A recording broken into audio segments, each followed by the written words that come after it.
안녕하십니까. 우아야 이번 주에 나눌 내용은 하나님의 언약궤에 관한 내용인데요. 쉽게 말씀드리면 하나님의 약속의 말씀을 우아의 매일의 삶 속에서 어떻게 가까이 둘 수 있는지, 그리고 그것으로 인해서 하나님의 우아에게 주시는 축복은 무엇인지 질문해 보시고 꼭 찾아내시기 바랍니다. 이스라엘의 첫 번째 왕 사울은 드디어 자기 갈 길로 가지요. 사울은 죽었고요. 사울 이후에 이스라엘 두 번째 바로 다윗이 왕자에 오르게 되어지지요. 다윗은 자신이 왕의 자리에 오르고 난 이후에 정말 하고 싶은 일이 있었어요. 그러니까 가장 우선적으로 해야 되는 일이 있었는데 다름 아니라 하나님의 언약궤를 예루살렘으로 가져오는 거였어요. 그렇다고 하면 언약궤가 다른 곳에 있다라고 하는 거죠. 와, 기억나실 겁니다. 그러니까 사무엘에 관한 말씀을 나눌 때 그 블레셋이 이스라엘의 신이라고 생각한 이 언약궤를 뺏어갔었잖아요. 자, 그런데 이 언약궤는 블레셋 땅에 오래 있지 못했어요. 왜냐하면 언약궤가 있는 곳에 계속 저주재앙이 내렸기 때문에 사람들이 너무나 무서워서 다시 이스라엘 땅으로 이렇게 돌려보내라라고 해서 돌려보냈는데 원래 자리에는 있지 못하게 되어졌죠. 그리고 아빈나답의 집에 20년 동안 있게 되어지는데, 자, 그동안에 그러면 사울은 무엇을 했을까요? 사울은 아무것도 안 했습니다. 사울은 하나님의 언약궤에 관심 없었지요. 하나님이 모세를 통해서 주셨던 그 모든 내용들에 대해서 관심이 없었습니다. 당연히 언약궤에 대해서도 관심이 없었지요. 다 잊고 산 겁니다. 자, 그런데 다윗은 하나님의 언약궤가 무엇을 나타내고 있는지 알았지요. 그러면 왕이 되면 가장 먼저 내가 해야 할 일은 언약궤를 가져오는 것이다. 자, 그래서 다윗이 모든 준비를 다 하고 언약궤를 가져올 준비를 합니다. 자, 언약궤를 가져오려고 하면 운반을 해야 되잖아요. 자, 그래서 다윗이 준비한 내용은 다름 아니라 아비나답, 그러니까 언약궤가 있는 곳이죠. 아비나답의 아들들을 통해서 이 언약궤를 운반하는데, 그러니까 소들이 이렇게 수레에 끌게 하고 그 위에 이 언약궤를 올렸죠. 그리고 언약궤가 들어오니까 너무나 흥분한 다윗이 탬버린, 하프, 여러 가지 악기들을 통해서 아주 크게 음악으로 환영하면서 아, 드디어 언약궤가 오고 있구나 라고 하면서 좋아하고 있었는데 이제 한 가지 문제가 생기게 되어집니다. 큰 소리가 주변에서 너무 많이 울리니까 이 수레를 끌고 있는 소들이 깜짝 놀란 거예요. 자, 그러면 동물들은 움직이잖아요. 자, 움직일 때 수레도 같이 움직이죠.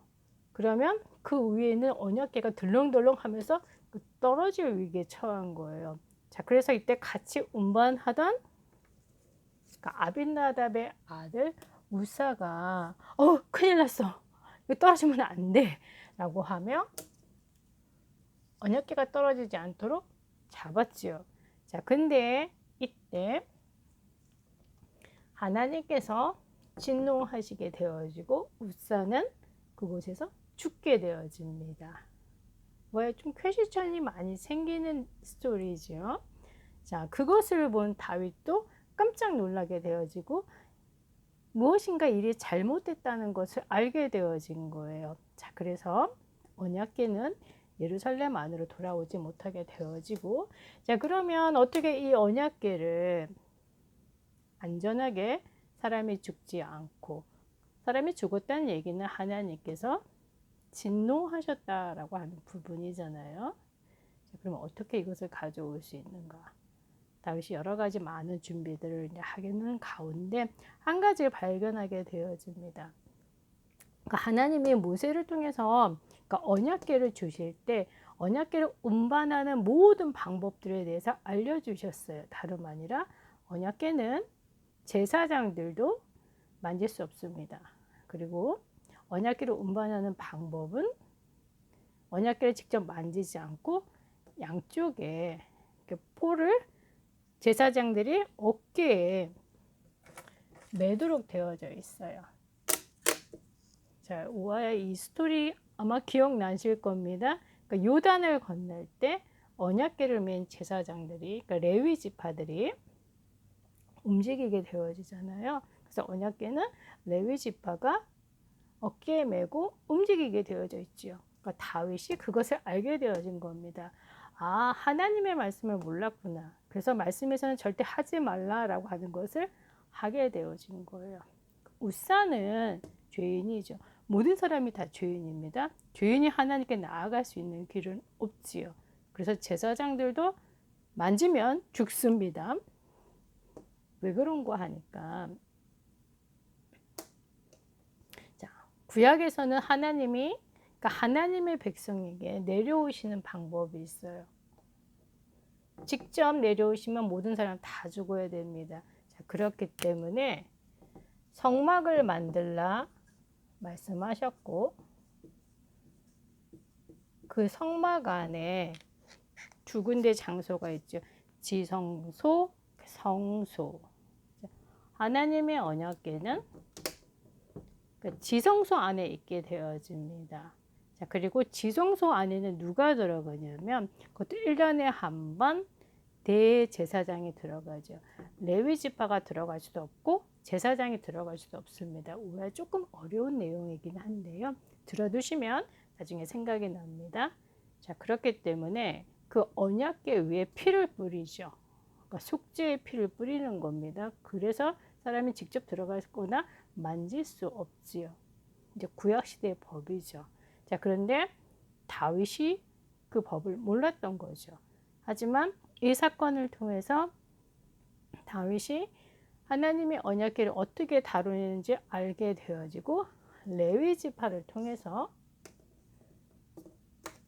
언약궤를 메고 움직이도록 다윗이 모든 과정들을 다 준비하게 되어지고요. 자, 다윗이 드디어 만반의 준비를 하는 가운데 하나님의 언약궤가 예루살렘으로 들어오게 되어집니다. 너무나 기뻤던 다윗, 언약궤가 움직일 때마다 본인도 움직이면서 그곳에서 하나님 앞에 예배하고 찬양하고, 왜 하나님의 언약궤가 이토록 중요한지 다윗은 알고 있었죠. 자, 그리고 예루살렘으로 완전히 하나님의 언약궤가 들어왔을 때 하나님이 다윗에게 말씀하십니다. 다윗의 가문 그리고 다윗의 왕좌, 다윗의 나라가 영원할 거다라고 말씀하시죠. 왜 오늘 스토리 여기까지인데요. 우아가 궁금했던 내용들 조금 정리해 보면요. 자, 하나님의 언약궤가 나타나는 것은 궤 자체가 중요한 것이 아니라 궤도 하나의 물건이잖아요. 이것을 통해서 하나님이 우리에게 알려주시고자 하는 것이 있습니다. 자, 구약 시대는 직접 사람이 하나님을 만날 수 없다라고 했습니다. 반드시 이 과정이 필요하죠. 자, 그런데 이제는 우리는 이런 과정 통과할 필요가 없습니다. 왜냐하면 그리스도께서 우리를 대신해서 피를 흘려 주셨기 때문이죠. 우리의 모든 죄 문제 다 끝난 겁니다. 그래서 이제는 우리가 직접 하나님을 만날 수 있는 길이 열린 거예요. 날마다, 시간마다, 분초마다 하나님 앞에 담대히 나아갈 수 있는 길이 열린 거죠. 곧 그 길이 그리스도죠. 그래서 성막은 사실 앞으로 오실 그리스도를 말씀하고 있고요. 자, 그리스도를 통해서 우리가 하나님 앞에 나아가게 되어집니다. 그런데 왜 다윗의 가문, 왕자가 그렇게 중요한가? 다름 아니라 그리스도가 다윗의 후손으로 오시죠. 곧 다윗의 왕자라고 하는 것은, 다윗의 나라라고 하는 것은 다윗의 나라도 영원하지는 않아요. 사람이 세운 나라잖아요. 하지만 그리스도의 나라는 영원하지요. 그래서 다윗은 사실 이제 그리스도가 앞으로 하실 왕적인 축복에 대한 부분을 다윗을 통해서 하나님이 우리에게 알려주시는 건데요. 자, 그래서 우아의 첫 번째, 하나님의 말씀을 모르고 많은 사람들이 신앙생활을 해요. 언약궤 보호하려고 붙잡은 사람이 우사잖아요. 자, 그런데 그거 하나님하고 맞지 않습니다. 말씀과 맞지 않습니다.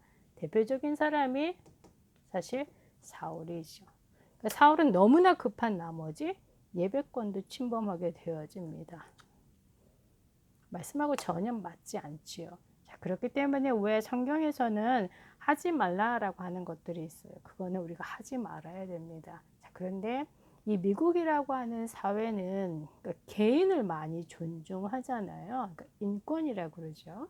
자, 그렇기 때문에 그 정도쯤이야 뭐 괜찮아 라고 하는데 분명히 성경에서 금한 거는 우리가 하지 말아야 되죠.